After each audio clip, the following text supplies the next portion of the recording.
Nüchtern is the new bekifft und ein dreifaches Wacholder allerseits und guten Tag hier zu einer Stunde pazifistischer Popkultur bei Fast Forward mit Charlotte Roche. Und heute, da gibt es hier wieder ein ausgedehntes Interview und zwar mit der wundervollen Shirley Manson und ihrer Band Garbage. Beautiful Garbage heißt das neue Album und das Ding, das hat ein Cover, das muss ich jetzt mal hier sofort demonstrieren. So sieht das hier von vorne aus und da läuft wahrscheinlich allen Produktdesignern jetzt sofort das Wasser in der Hose zusammen. Ist hochkompliziert und ähnlich wie bei der Spiritualized CD, wenn man das hier einmal ausgepackt hat, Moment, kann ich auch mal demonstrieren, dann kriegt man das niemals wieder zusammen. Also Moment, so sieht das dann von innen aus, hier so ein Booklet und da. Jetzt sieht es aus wie eine Spinne und jetzt kann man alles schnell wieder so zu... Ah nee, ich muss erstmal da rein. Also sage ich ja, kriegt man dann nie wieder zusammen. Wie gesagt, Produktdesigner fangen bestimmt an zu weinen, wenn die sowas sehen. Also gleich hier im Interview Garbage und dann geht es unter anderem um das neue Album, um Fred Durst und Shirley Manson wird euch was erzählen zum Thema Frauen im Rock'n'Roll. So, und los geht's aber jetzt erstmal mit der zweiten Single vom... Und zurück bei Fast Forward und hier sitzen jetzt Garbage bei mir in der Sendung. Welcome on my show. Of course, we have to talk about the new album first. You went on a really long world tour, then you had a few months, you had a time off, and then you started working in the studio. Is it how I sort of imagine it to be, that you meet at a certain day in the studio and go, now we're going to work, or is it so each of you collecting stuff already on tour for the new album?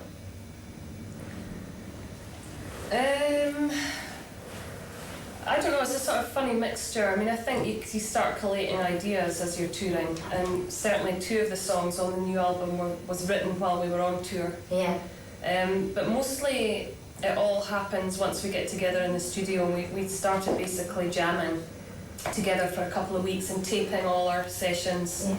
And then we went back and sort of went through all the tapes and caught all the great bits from that and then worked on those ideas. Okay, so that sounds like filtering a bit. Yeah. Sort of filtering stuff out that you don't want and then going on with the stuff you need. Yeah. Yeah, okay, and sort of how does this creative process happen in Garbage? Is it sort of that you start off with, let's say, a strong phrase or a sound? Sort of I just listened to the album and I could hear a theremin. Is it theremin? Yeah. Theremin? Yeah. Yeah. Does it start off with something like that and then you build a song around it? Yeah. Sometimes. I mean, the theremin in A Cup of Coffee was an overdub. That song started with just dude playing piano and had this chord progression. Shirley heard it and said, I think I've got some words. And it started out just piano and vocal. Yeah. And even though the song was written in about 5 minutes, it took us a long time to get the orchestration right with the strings and the theremin and some of the way the drums build up. Yeah, yeah. Okay, and on this new album, A Beautiful Garbage, you said, I read in the band biography that you wanted to have it more straightforward and more simple than the other albums. That must sort of mean that you felt too abstract somehow on the other albums, doesn't it? I suppose so. Yes. But what was it that was abstract? I think just the way we made music together was strange, and we felt I mean, definitely we work differently from any other band out there. I mean, we do things really strangely. Yeah. And I think we felt that on both of our last records there was a certain self-consciousness that you could hear when you listened back to what we did, and we wanted to try and lose our inhibitions musically. And I think we just came to a certain place in our lives and in the sort of career of the band where that happened. Okay. We were able really to try anything in the studio this time round and not feel embarrassed. I think all of us are a little self-conscious in life. Yeah. And sometimes you were fearful of bringing in an idea in case everybody else wasn't into it. And that idea of risking yourself, exposing yourself was not something we cared to do in the last two records. And on this record we were ready to do that. Yeah, try things. That is sort of like being vulnerable and sort of bringing in ideas where you're frightened that somebody would say that's a really stupid idea. Yeah, exactly. Yeah. And have you already got, do you know what's the first single, what it's going to be? No, what do you think it should be? I think it's, what's this, I just listened to it, I have to, wait a minute. Can't Cry These Tears. I want that one to be the single. That's the first time I've heard that. That is my absolute favourite. Good. Right on. Right, well, you Good don't have to choice. listen to me. Okay, so we'll be back with garbage in a few seconds after the break. Und zurück bei Fast Forward. Das hier sind Garbage hier bei mir in der Sendung heute. I would like to talk about the lyrics. I have the feeling that it's, again, much more vulnerable somehow. Do you somehow get the feeling that maybe you're giving away too much of yourself and you take a bit away from the lyrics, again, because it's too honest, maybe? I don't think in life, I mean, this is just a personal choice. I mean, I don't think you can ever really be too honest.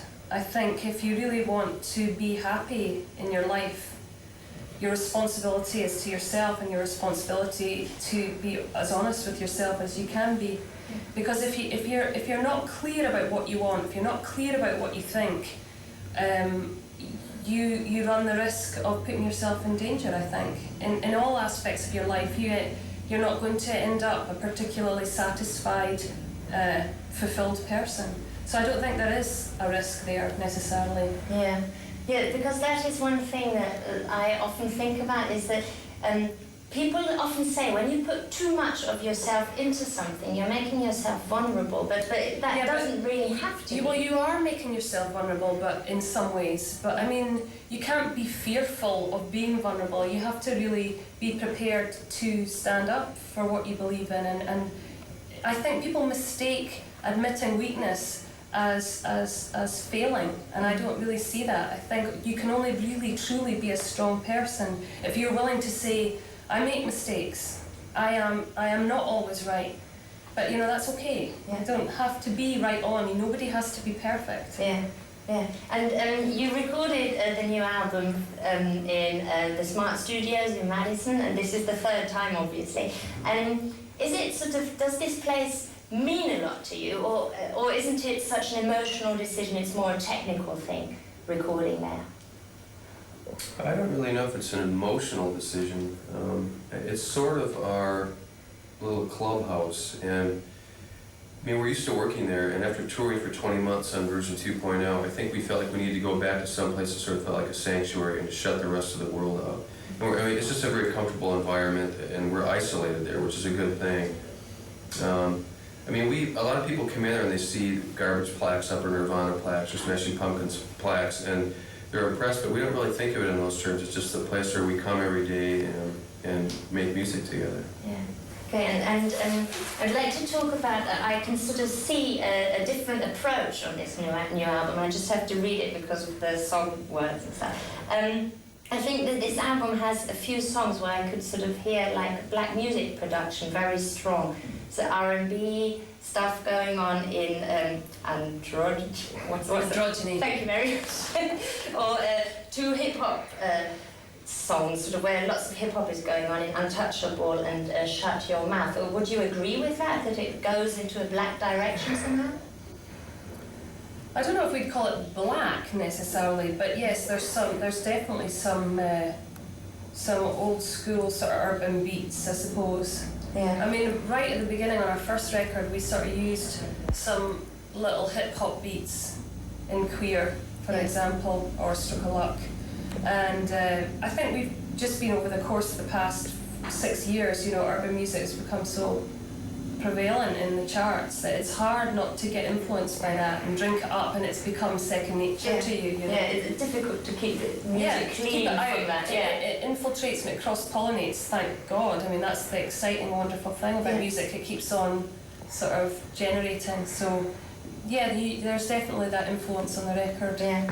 Okay, and on this really good band biography thing that's out now, to Beautiful Garbage, there are a lot of references to David Lynch. How would you describe similarities in your music to his films?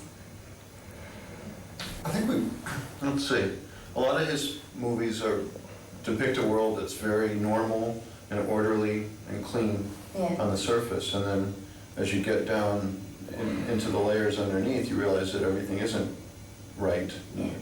There's problems and weird things going on, and that's kind of like our music. Sometimes people say that it sounds very pleasant sometimes, or almost happy. Maybe there's a part that sounds happy, but if you actually listen to what Shirley's saying or what's going on with the music underneath it, there's other things going on. Yeah, because that is sort of one thing that I just realised listening to the album, is that it's sort of when the music sounds extremely happy and uplifting, the lyrics are so mean and nasty. It's sort of really, they sort of bring you back down again, and it's always going up and down and up and down. It's sort of treating you like a little fly, going dum dum dum dum all the time. Would you agree with that? I think there's a playfulness in what we do. I mean, I think we like the idea of nothing being quite what it seems, which I think really is how the world is. You know, nobody is who they are, really, and nothing is what it would like to be. Yeah, exactly. Okay, so we'll be back in just a few seconds with Garbage for the last segment. Version 2.0, I think the especially American music scene was completely different from what it is now. What would you say? Well, why is there obviously this need for macho revival bands? I'm obviously talking about... That's a good question. Yeah. I think a lot of it just, I mean, music goes in cycles, and if you look at the charts now, it's like you get the super, they're very extreme, you get the super bubblegum like the Backstreet Boys and Britney Spears, and then this heavy sort of white male angst, and it's like just two extremes, you know. We don't even know where we fit in, you know. I don't think we do. We're sort of stuck out in our own little zone somewhere. Thank God. But you know, it's like anything. It comes out sort of of the culture, and like someone like Fred Durst is just sort of expressing in a lot of this sort of the angst in the lyrics, like sort of where he's coming from. And I think a lot of the people who like that music feel something from it. They get something from it. Yeah. It's like anything. It'll be around. There's going to be a million Limp Bizkit clones over the next couple of years, and then people will get tired of it and move on to something else. Yeah. That's just the nature of music. Yeah, one problem that I have with this development is that I sort of always thought rock and roll is supposed to be something that looks forward and tries to get rid of stagnative old stuff like machoism and stuff like that. But they're sort of, in rock and roll, they're repeating the terrible things that always happened in the world, like treating women like shit in their videos, and sort of having girls stripping and stuff, and them as the big bosses. I always think it doesn't belong in rock and roll. They should be looking forward and changing the world.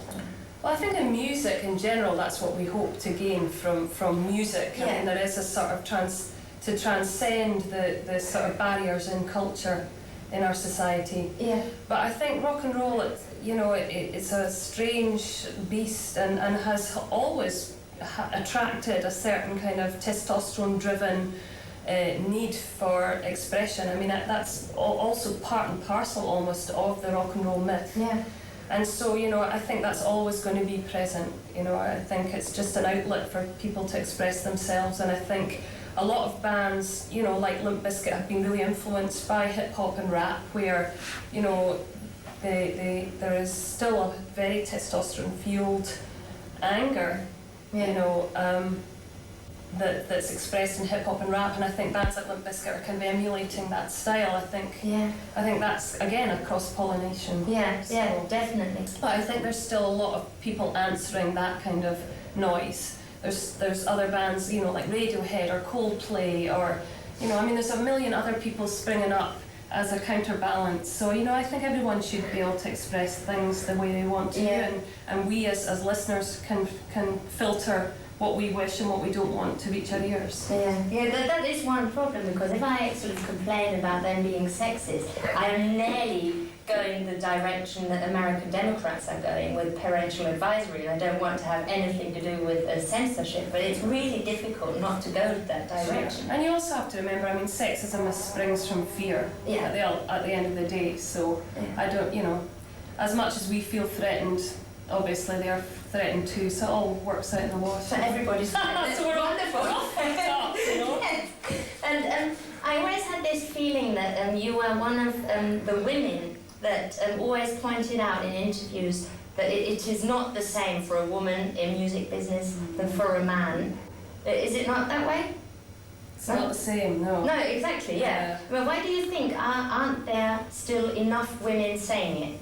I don't think there's enough women prepared to stand up and really say it. I think a lot of us are guilty of, you know, well, I'm all right, you know, I don't have to fight too much for anyone else because I'm okay. Yeah. And I think, you know, there's a lot of women in the music business who tend to be like me or like Courtney or you know, like Alana. So we're all very aggressive. Yeah. And so we can participate in the music industry without too many problems. The real concern for me is that there are a lot of women out there with really valid voices who aren't able to fight on that level because they're not perhaps as naturally aggressive as I am, for instance. Yeah. And so that I think that's the tragedy, is that, you know, there may be no space for people who are less able to really fight for their corner. Yeah.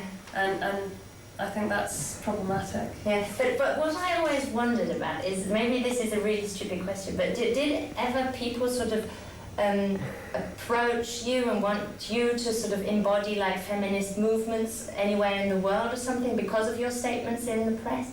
Actually, no, I haven't ever been approached by a female movement. I think because I'm not particularly PC, you know, I mean, I've made it really obvious that I love men, and, you know, I don't believe in creating a divide between men and women. I love, you know, men, and all I'm really searching for is a sort of equality. I'm not looking for women power. I don't believe in girl power. I think it's bullshit. Yeah. I think it's about male and females working together. Yeah, okay. And this is the last question already. Of course, all the Germans watching now want to know if you're coming on tour to Germany with the new album. Yes. When? We don't know exactly. Okay. You know, we just finished the record. Yes, I know. So the next part is we have to, you know, set up a tour and figure out when it's all going to happen. But we'll definitely be here. Brilliant. We've had great times playing here in the past. Been here a lot. Good, okay. And we look forward to coming back. Good. That's what we want to hear from Germany. Thank you very much. Thank you. Thank you. Thanks.